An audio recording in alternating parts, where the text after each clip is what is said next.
What's up everybody, Matt Maran here for another car review. This is of course the 2019 Mercedes-AMG G63. Huge thanks to Mercedes for providing us with this very sweet AMG version of the G-Wagon to review for you guys today.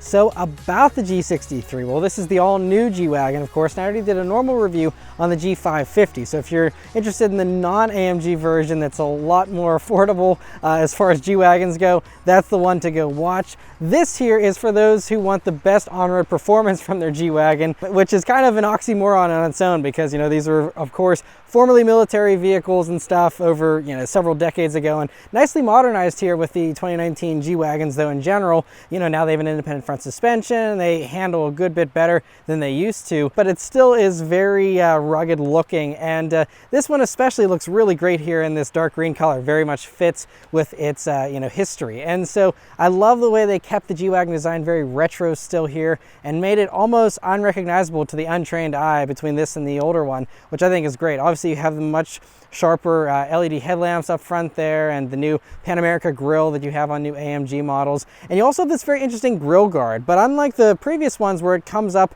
around the headlamps and actually protects the headlamps, which is kind of what these things are for in the first place, this one instead just kind of has this like lower grille protector instead. It almost looks like a football helmet, like that kind of the part that goes over your face. It's interesting, so kind of like a mouth guard kind of thing going on there. I'm not in love with the way that looks. I think especially since it's an AMG version, it'd be cool to just have that deleted and then just have the clean front end like you can get in Europe. Coming down to the sides here, you have these huge AMG wheels that are 22 inches, which is just really big, but actually fits with the look of this vehicle totally. And so other cool things to note, you know, you have the side pipes here on the AMG version that stick out more. The G550 also has side pipes, but they don't stick out like these ones do. And so a very cool look. I always love that. And then going out back there, you know, again, still very traditional G-Wagon with the externally mounted spare tire there on the back and just the very boxy shape. And so overall, you know, it still is just a very cool look. First for the interior here of the G-Wagon, so it is very sweet. Now this one is loaded up with options, so this one's a little nicer than even what a standard G63 would get. But anyway, so first things first are these seats, and these are optional seats. It's part of a big luxury package that's like over $7,000. I don't know if you can get these seats separate or not, but it has an active multi-contour massage function, so it has a wide range of massages you can do just like any other Mercedes with this option, and it's very nice. They're also heated. It's a rapid heat feature, so they heat up really quick, and also ventilated seats, and so great to have all that in them. They're also very adjustable, so you can adjust the bolstering, you can adjust just about everything here on these seats, and they are very, very comfortable, and they look great as well.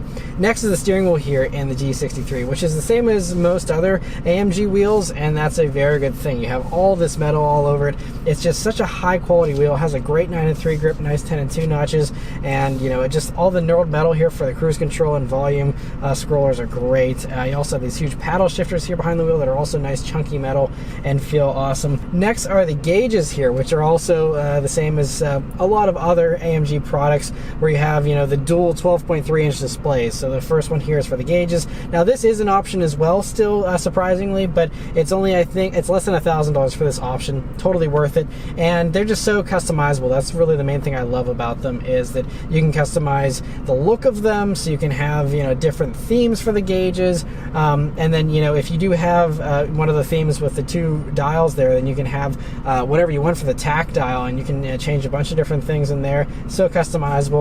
The middle portion, you can also scroll through all kinds of options and, you know, display exactly what you want to display there. And of course, this being an AMG model, you get the AMG menus as well. That's something you wouldn't get in a regular G-Wagon, of course, but otherwise I think they're just really cool gauges, and I love that about the G-Wagon. Coming over, you have the other screen here, which is unfortunately not a touchscreen. So unlike the GLE and the GLS, those new SUVs from Mercedes, they have the new MBUX infotainment system, which is touchscreen. This unfortunately doesn't have that, so you're still stuck using this scroll wheel. And unlike other Mercedes that aren't touchscreen, some of the other new stuff, you have a touch pad down here instead. But this one still uses the old scroller wheel and this little handwriting touchpad thing, which is pretty dated at this point, but I think it still looks very good, and actually is nice because, you know, it still is a little complicated scrolling through radio stations and stuff with this older setup here for the menus, and, you know, so satellite radio, for example, you know, you got to do a couple clicks to change radio stations, but not, thankfully with this scroll wheel, you can still scroll through radio stations that way as well. So that is nice to have. And so I actually prefer the scroll wheel over the little touchpad, but I obviously would just prefer the new system out of the GLE and GLS instead. Otherwise, it looks great. The maps and all that still look great. It does have Apple CarPlay and Android Auto now too, which is huge and really helps to simplify things. If you just plug your phone in, you have your phone screen on there. Basically, you don't have to worry about all the Mercedes, systems and stuff too much. And so overall, it's still a pretty good system, especially for that reason. Coming down, you have your lockers, which probably very few G-Wagon owners actually use, but you can, all three of them, they're to lock either the front, the center, or the rear differentials. And so that's cool to have. And then your standard row of Mercedes toggles. And then you have two cup holders here, as well as a power outlet and a little slot for the key. And then otherwise, like I said, just have that little area around this little control wheel. And that's about it. So they still kept it nice and simple, which I do appreciate. And it still looks very, very nice, very classy in here.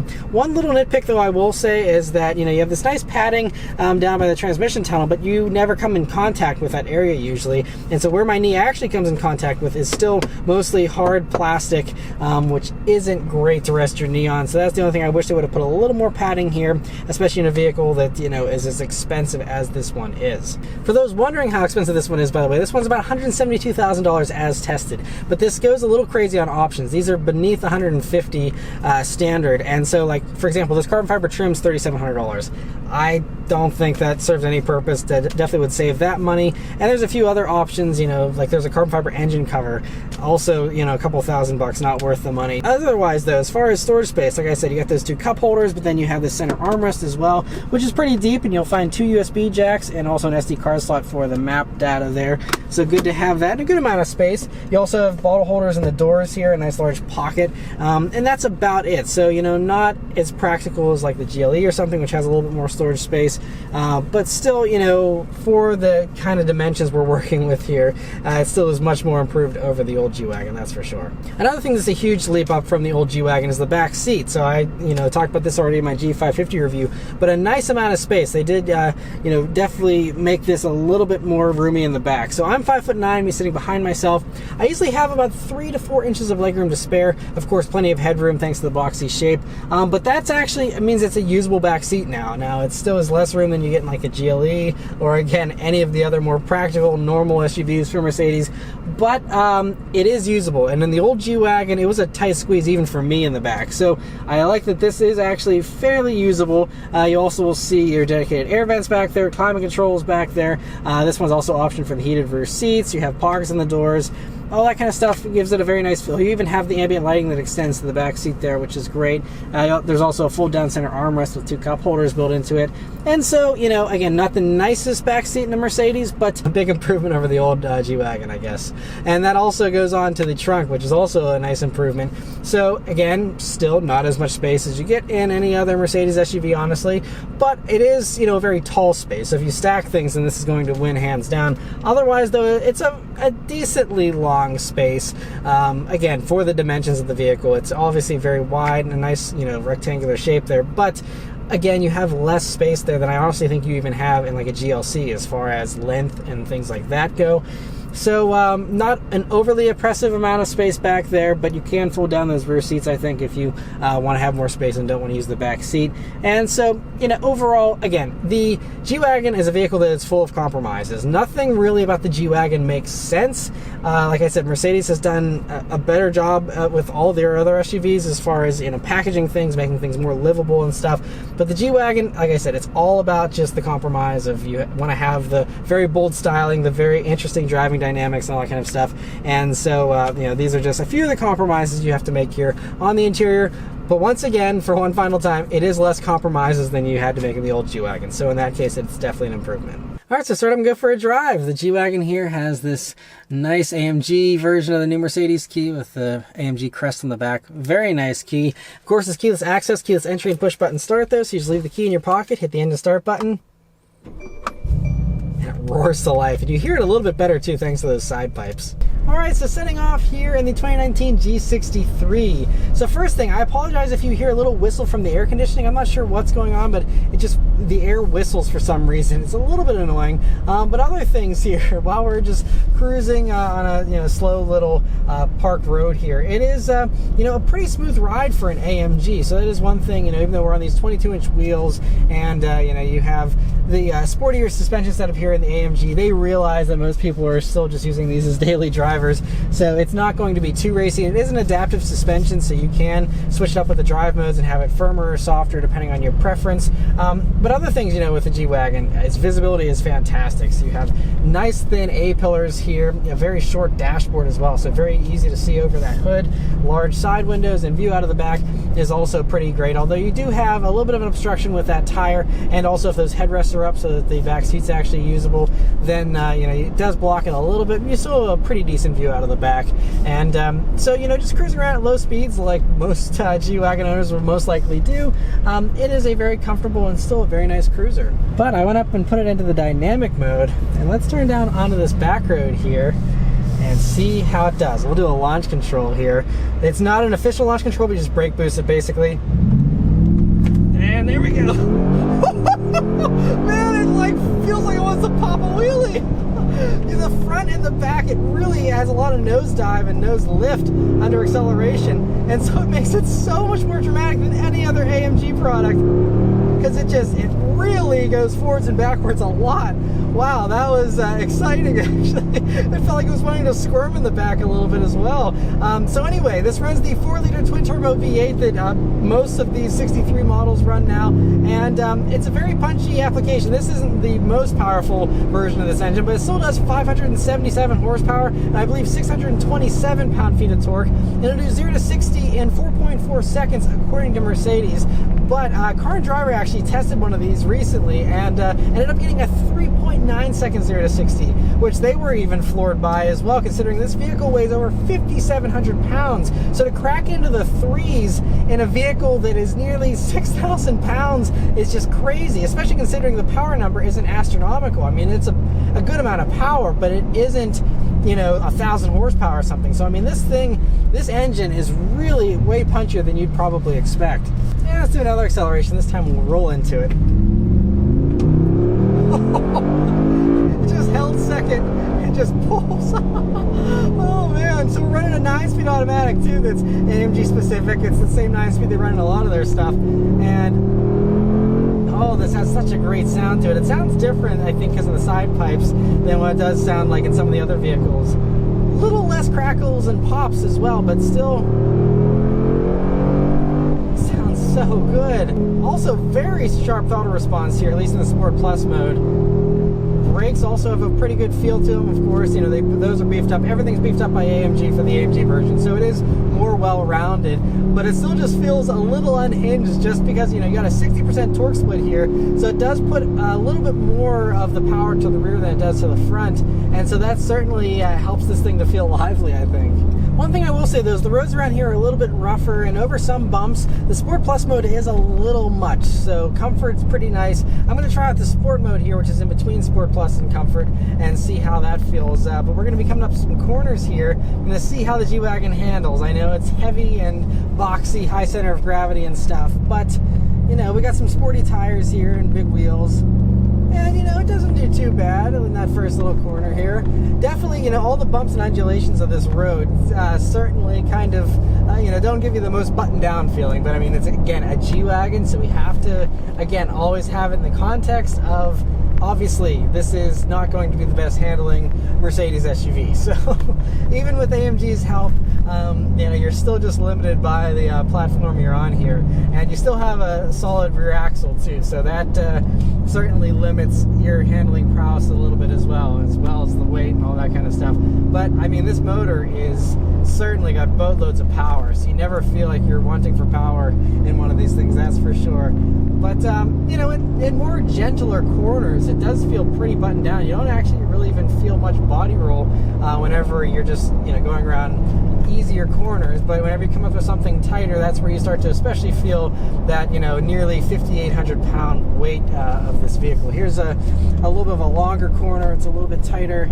And yeah, you know, I could have probably pushed it a little bit harder in that corner, but I don't want to. It doesn't feel good to push a G-Wagon in a corner. It's kind of like you're tempting fate. I know they've probably done lots of tests, and these things probably aren't as prone to rolling over as they used to be, but I still would not want to chuck a G-Wagon into a corner, even if it is an AMG version. But whenever you do go around corners, like we got some more here, and you know, it's okay. I still slow down way more in this than I do in just about anything else. You can only do so much with this platform, but we'll go down the hill this time and kind of test out the brakes and stuff. I love this engine though. This 4-liter is seriously running some magic tricks, I think, because it is so punchy in everything that Mercedes puts it in. It is just so powerful. For just a 4-liter, it's a pretty small V8. You know, there's a lot of V6s just 10 years ago that were 4 liters. And so for this motor to be doing so much power with these turbos and stuff, it is impressive. And it sounds so good too. This motor is such a gem. And so adding this to the G-Wagon instead of the old, you know, G63s, I think had a 5.5 liter V8. This 4-liter I definitely like better for sure. But yeah, and the brakes, you know, they do a good job. They don't really feel like they're fading too much or anything, just in, you know, some casual street use here. So cornering, G-Wagons okay at it, but again, like everything else, it's a compromise over any other Mercedes SUV. But it is nice too, though, with these seats, they have these active bolsters, and so it does keep hugging whatever side I'm cornering into whenever I go around these corners, which is a very nice feature. And so it helps you to stay a little more planted, even if the vehicle feels like it's rolling a little bit. At least you aren't rolling around, and it does hold you in place nicely. And now just cruising on a main road at some highway speeds here, like again, most people would do in their daily driving in a G-Wagon. And now this road's a little bit rough, so you have a little bit more road noise, but I do notice there's a little bit more wind noise too. Now it is a little bit windier right now, but still, it's just something, I think part of it is it's the aerodynamics of the G-Wagon being a rolling brick. You're going to have a little bit more, it's less aerodynamic, so you're going to have more wind noise and things like that. But that's, you know, just again, another one of the compromises of the G-Wagon. I hate to come back to that over and over again, but this is still such a very compromised vehicle, but in a fun way. Like I said, it's a rip-roaring good time, you know, flooring it and having it all be silly and crazy and going around corners in something that looks like this does as quickly as it does. It's very impressive, but still, you know, the G-Wagon isn't a vehicle you can take seriously. You know, it has to be approached with a little more of a whimsical and relaxed approach, because, you know, if you want to rush around, you might, you know, be annoyed by the fact you can't, you know, hustle one of these things as fast as you could, again, any other Mercedes SUV from AMG. And so, you know, that's just, if you're okay with that compromise, then this is fantastic fun, and I highly recommend it, even at its high price tag. Now, personally, I think if you love the G-Wagon look, you're probably just better off going for a G550. There's no real reason to get the AMG. I mean, the side pipes do sound fantastic, and there are a few other cool things about the AMG here. The better brakes and stuff are always appreciated. But honestly, it is not much of an upcharge, because normal G-Wagons can also get pretty expensive. So if you're only spending 20 to 30 grand more to get up into the AMG, if you do enjoy acceleration and strong engine performance, you know, this is going to be a little bit quicker than the regular G-Wagon. So for that reason, maybe go for it. But personally, I think that most people are going to be just happy, totally happy enough with a standard G550, unless you just have to have the top dog, you got to have the top thing. Then, you know, feel free to go for the AMG here. There's certainly plenty of people that do still get these AMGs, and I do like that it's a little more road focused with the tire setup and all that kind of stuff, a little less off-road ready. And again, since most people don't ever off-road these things, even though they are so capable, I think this probably would make more sense, you know, for most daily driving people. So anyway, huge thanks to Mercedes for providing us with this G63 to review for you guys today. Let me know your thoughts on the G63 in the comments below. Thank you guys very much for watching, and I'll see you on the next one. Take care.